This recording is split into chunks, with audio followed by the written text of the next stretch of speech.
आदरणीय सभापति जी,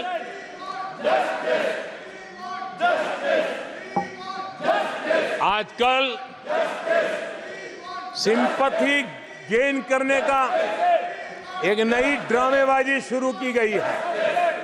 नया खेल खेला जा रहा है। मैं एक किस्सा सुनाता हूं। एक बच्चा स्कूल से आया और जोर जोर से रोने लगा और उसकी मां भी डर गई, क्या हो गया। बहुत रोने लगा और फिर कहने लगा, मां मुझे आज स्कूल में मारा गया, आज स्कूल में मुझे उसने मारा, आज स्कूल में मुझे इसने मारा, और जोरों जोरों से रोने लगा। मां परेशान हो गई। उसने उसे पूछा कि बेटा बात क्या थी, लेकिन वो बता नहीं रहा था, बस रो रहा था, मुझे मारा मुझे मारा।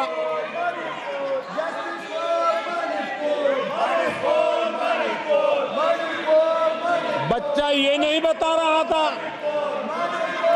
कि आज स्कूल में उस बच्चे ने किसी बच्चे को मां की गाली दी थी। उसने ये नहीं बताया किसी बच्चे की किताबें उसने फाड़ दी थी। उसने ये नहीं बताया कि उसने टीचर को चोर कहा था। उसने ये नहीं बताया कि किसी का टिफिन चुरा करके खा गया था। हमने कल सदन में यही बचकाना हरकत देखी है। कल यहां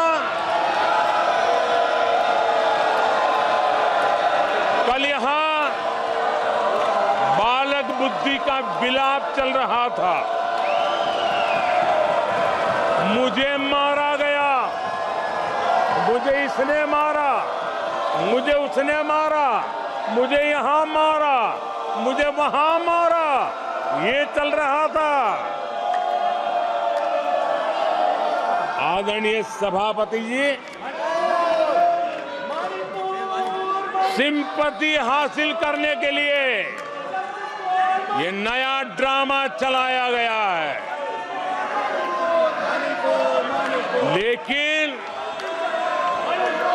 देश ये सच्चाई जानते हैं कि ये हजारों करोड़ रुपए उसकी हेराफेरी के मामले में जमानत पर बाहर है।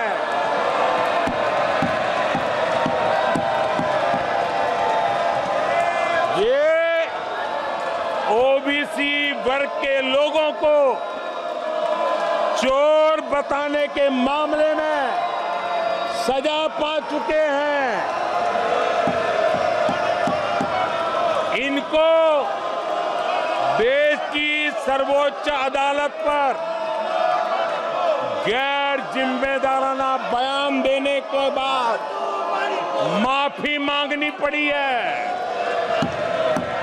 इन पर महान स्वातंत्र सेनानी वीर सावरकर जैसे महान व्यक्तित्व का अपमान करने का मुकदमा है। इन पर देश की सबसे बड़ी पार्टी के अध्यक्ष को हत्यारा कहने का मुकदमा चल रहा है। इन पर अनेक नेताओं, अधिकारियों, संस्थानों पर झूठ बोलने के गंभीर आरोप हैं और वो केस चल रहे हैं। आदरणीय सभापति जी, बालक बुद्धि में ना बोलने का ठिकाना होता है और न ही बालक बुद्धि में व्यवहार का कोई ठिकाना होता है।